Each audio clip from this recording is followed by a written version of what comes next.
S live હેડલાઇનના પ્રાયોજક છે રાજણી મસાલા ચા, અગરબત્તી અને માચીસ.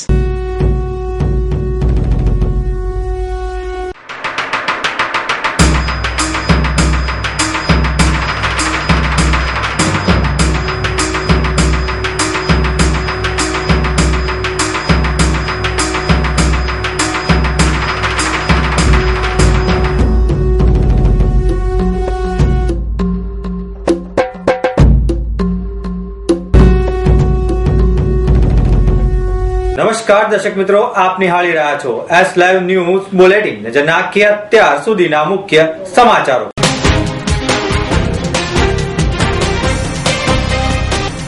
બનાસકાંઠામાં પૂર, ધાનેરા શહેરમાં 15 ફૂટ પાણી ભરાયા.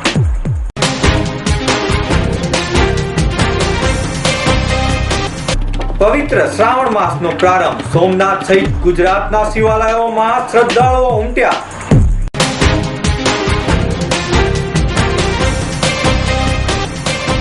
ભગવાન ભોળાનાથની શ્રાવણ માસમાં કેવી રીતે કરશું પૂજા, જાણીએ પરમ પૂજ્ય 1008 જ્યોતિર્નાથજી પાસે. મા દશામાના વ્રતનો થયો પ્રારંભ.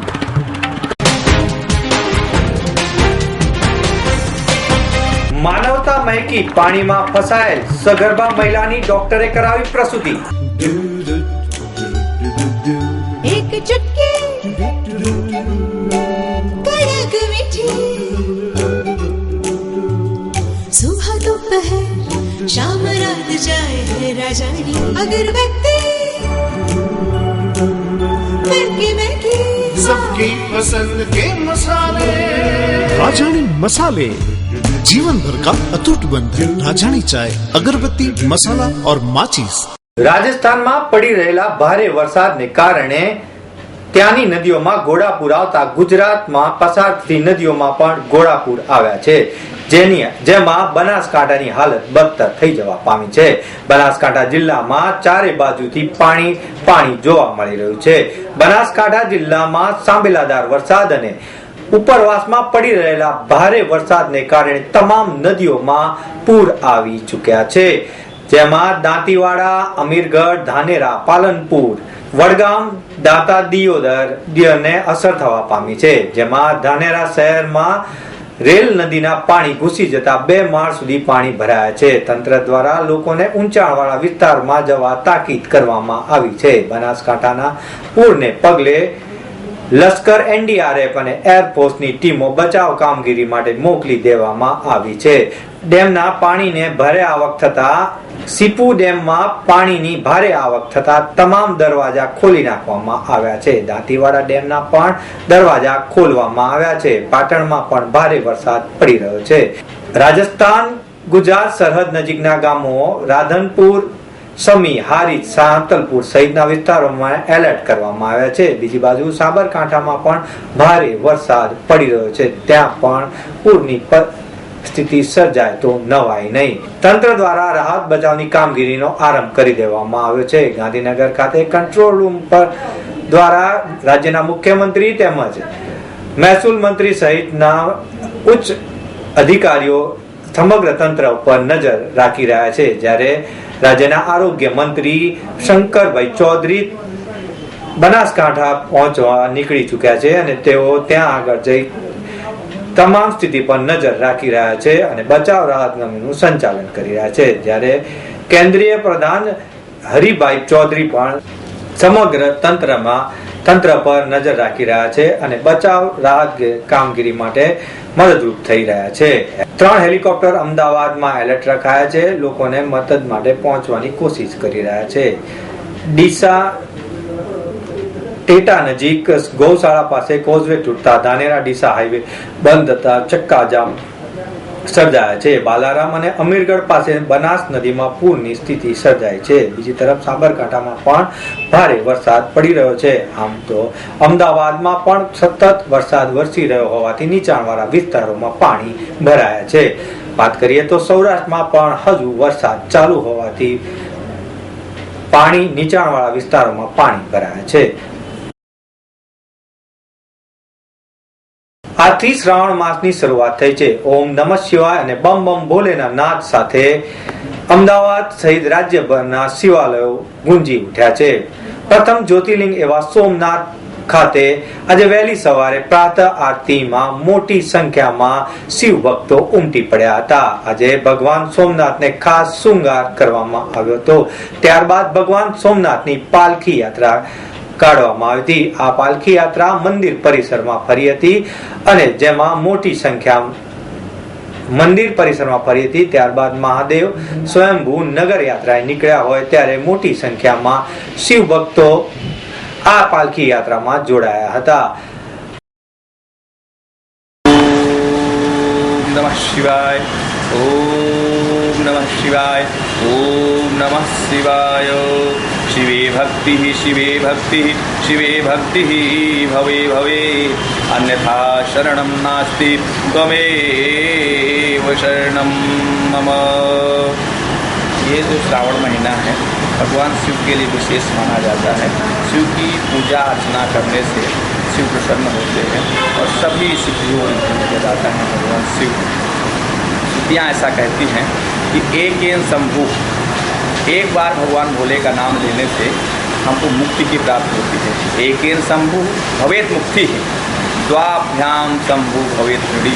अगर दूसरी बार हम जो है भगवान भोलेनाथ का नाम लेते हैं, भगवान भोले हमारे ऋणी हो जाते हैं और जो ऋणी होता है वो सभी मनोरथों का हमारे पूर्ण करता है. इसलिए इतना महत्व बताया गया है. भगवान शिव का अभिषेक करने से मनुष्य के सभी मनोरथ पूरे होते हैं. भावी मेट सकट पुत्रारी, ऐसा रामचरितमानस में लिखा गया है कि विधि का विधान मेटने की क्षमता किसी अन्य देवता में नहीं है. भगवान शिव के अलावा मार्कंडेय ऋषि को, जिनकी अल्प आयु थी, अल्प आयु को पूर्ण आयु में बदलने की शक्ति अगर किसी ने दिया तो ओम नमः शिवाय का जप करते हुए मार्कंडेय ऋषि ने दीर्घायु को प्राप्त किया. ओम नमः पार्वती पते हर हर महादेव. આજે સવારથી જ સોમનાથ ખાતે ભક્તોનું ઘોડાપૂર ઉમટી રહ્યું છે. યોગાનુજોગ આજે શ્રાવણ માસની શરૂઆત અને સોમવાર હોવાથી શ્રદ્ધાળુઓ મોટી સંખ્યામાં જોવા મળી રહ્યા છે. જ્યારે વાત કરીએ કે રાજ્યના અન્ય શિવાલયોમાં તો અમદાવાદના મુખ્ય શિવાલયો તેમજ ગુજરાતભરના શિવાલયોમાં વરસાદ હોવા છતાં પણ ભક્તો મોટી સંખ્યામાં ભગવાન ભોળાનાથને ભજવા માટે ઉમટી પડ્યા છે. ભગવાન ભોળાનાથને ભજવા માટે બીલીપત્ર, દૂધ અને જળાભિષેક કરવામાં આવી રહ્યો છે. આમ પવિત્ર શ્રાવણ માસનો ભક્તિભાવપૂર્વક શરૂઆત થઈ છે. ભગવાન ભોળાનાથને ભજવા માટે લોકો ઉમટી પડ્યા છે. આજે પવિત્ર શ્રાવણ માસનો પ્રારંભ થયો છે. પવિત્ર શ્રાવણ માસનો પ્રારંભ સોમવારથી થતા અને સોમવાર હોય તો ભગવાન શિવની પૂજા અર્ચના તો હોય અને એમાં પણ ખાસ શ્રાવણ મહિનો હોય તો ભગવાન ભોળાનાથ એટલે કે ભગવાન શિવને કેવી રીતે ભજવા જોઈએ અથવા તો તેમની કેવી રીતે પૂજા કરવી જોઈએ, તેની વિધિ શું હોવી જોઈએ તે અંગેની માહિતી પરમ પૂજ્ય 1008 જ્યોતિર્નાથજી મહારાજ પાસેથી આપણે જાણીશું. તેમના કહેવા મુજબ ભગવાન ભોળાનાથને વિવિધ રીતે ભજી શકાય છે. આવો તેમના મુખે આપણે સાંભળીએ ભગવાન ભોળાનાથને ભજવાની રીત. સર્વ શ્રોતાને લાઈવ ચેનલના દ્વારા શ્રાવણ માસની શુભકામના. શ્રાવણ માસનો પ્રથમ દિવસ અને આજે શ્રાવણ માસના પ્રથમ દિવસે જ સોમવાર એકમનો અમાસનું મિશ્રણ થવાથી આજે જ બીજ પણ સોમવાર અને બીજ હોવી એ બહુ જ કલ્યાણકારક વાત છે. હવે જનરલી શ્રાવણ માસમાં સોમવાર 5 સોમવાર આવે, 5 સોમવારે 6 વખતે, એટલે શ્રાવણ માસમાં શિવનું મહત્વ ખૂબ હોય. આ શિવજીને કેવી રીતે ભજવા, શિવજીને દરેકના મનમાં વિટંબણા હોય શિવજીને મનાવવાની. ત્યારે હું તમને જણાવું કે શિવજીને ભાંતિ ભાંતિ પ્રકારે પૂજાય છે. એક મહામૃત્યુંજય જપ દ્વારા પૂજાય. મહામૃત્યુંજય જપ પણ 2 છે. ओम त्र्यंबकं यजामहे सुगंधिं पुष्टिवर्धनम् उर्वारुकमिव बन्धनात् मृत्योर्मोक्ष्यमामृतात्। बीजो मृत्युंजयનો મંત્ર છે। મૃત્યુંજય મહાદેવ ત્રાહિમામ શરણાગતમ જન્મ મૃત્યુ જરા વ્યાધિ પીડિતમ કર્મ બંધને। અને આ બે ના આવડે તો બહુ સીધો સીધો મંત્ર પંચાક્ષર છે, ઓમ નમઃ શિવાય। રુદ્ર ના પાઠ આવડતો રુદ્રાભિષેક, ચમક નમક આવડતું એમ તમે કરો તે તો વાત જુદી છે, પણ ન થતું હોય તેનાથી ઓમ નમઃ શિવાયના જપ સાથે પણ રુદ્રાભિષેક થઈ શકે છે। આમાં જુદા જુદા પદાર્થોથી જુદી જુદી રીતે રુદ્રાભિષેક થતો હોય છે। જો પાણીથી અભિષેક કરવામાં આવે તો ઘણા બધા રોગોમાંથી મુક્તિ મળે। આ જ અભિષેક જો દૂધથી કરવામાં આવે તો સૌભાગ્ય પ્રાપ્તિ થાય છે। દહીંથી કરવામાં આવે તો સંપત્તિ વધે છે। ઘીથી કરીએ તો શક્તિવર્ધક છે। મધથી કરીએ તો સંસારમાં બગડેલા સંબંધો સુધરીને મીઠાશ પ્રવર્તે છે। સાકરથી કરીએ તો સમૃદ્ધિ વધે છે। ભસ્મથી કરીએ તો અકારણ ખરાબ વિચારો આવતા બંધ થઈ જાય છે। જો તીર્થ જળથી કરીએ તો મોક્ષની પ્રાપ્તિ થાય છે। શેરડીના રસની કરીએ તો બધાને પ્યારું એવું લક્ષ્મી પ્રાપ્તિ થાય છે। અને કાળા તલથી કરીએ તો શિવ કૃપા પ્રાપ્ત થાય છે। અત્તરથી કરીએ તો માન અને પ્રતિષ્ઠા વધે છે। અને બિલ્વ પત્રથી કરીએ તો ત્રિદોષ મુક્તિ થઈને ફરી મોક્ષની વાત આવે છે, મોક્ષની પ્રાપ્તિ થાય છે। આ જીવનની અંદર જીવ છે તે જ શિવ છે। શિવ રૂપી જીવ જ્યારે આ જીવનમાંથી નીકળી જાય ને ત્યારે આપણું આ ખોડિયું છે ને તે મૃતપાય થાય છે એવું કહેવાય। અસ્તુ શુભમ ભવતુ। મહાદેવ હર સર્વ શ્રોતાજન। પવિત્ર શ્રાવણ માસમાં દશામાના વ્રતનો અમાસથી ગઈકાલે પ્રારંભ થયો છે। મહિલાઓ દશામાની મૂર્તિ ઘરે લાવી 10 દિવસ માટે પૂજા અર્ચના અને ઉપવાસ રાખી તેમની આરાધના કરે છે। છેલ્લા દિવસે જાગરણ રાખી બહેનો પોતાની તેમજ પરિવારની દશા સુધરે એવી દશામાં સમક્ષ વિનંતી કરીને માતાજીને રીઝવે છે। આ 10 દિવસ દરમિયાન મહિલાઓ વિવિધ ધાર્મિક કાર્યક્રમોનું આયોજન કરતી હોય છે।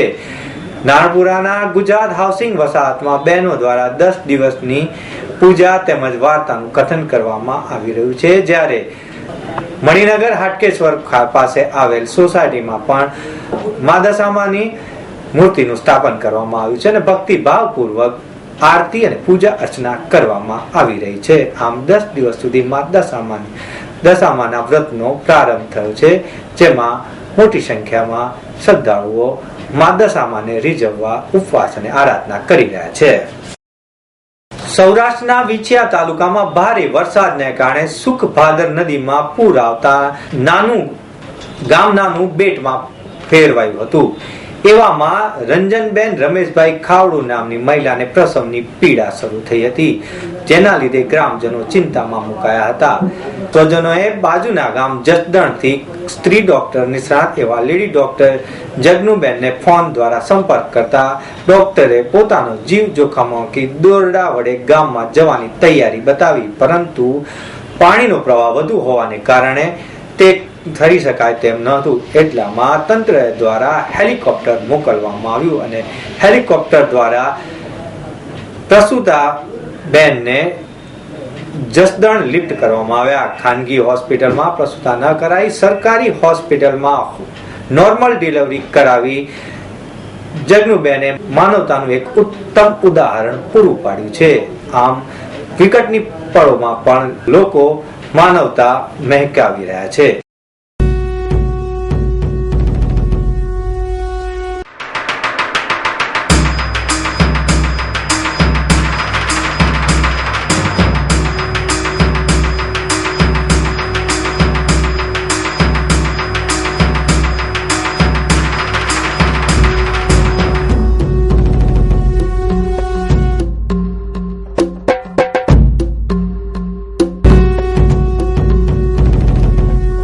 તો મિત્રો આ હતા અત્યાર સુધીના મુખ્ય સમાચારની ખાસ ગતિવિધિ માટે આપ નિહાળતા રહો એસ લાઈવ ન્યૂઝ બુલેટિન. નમસ્કાર.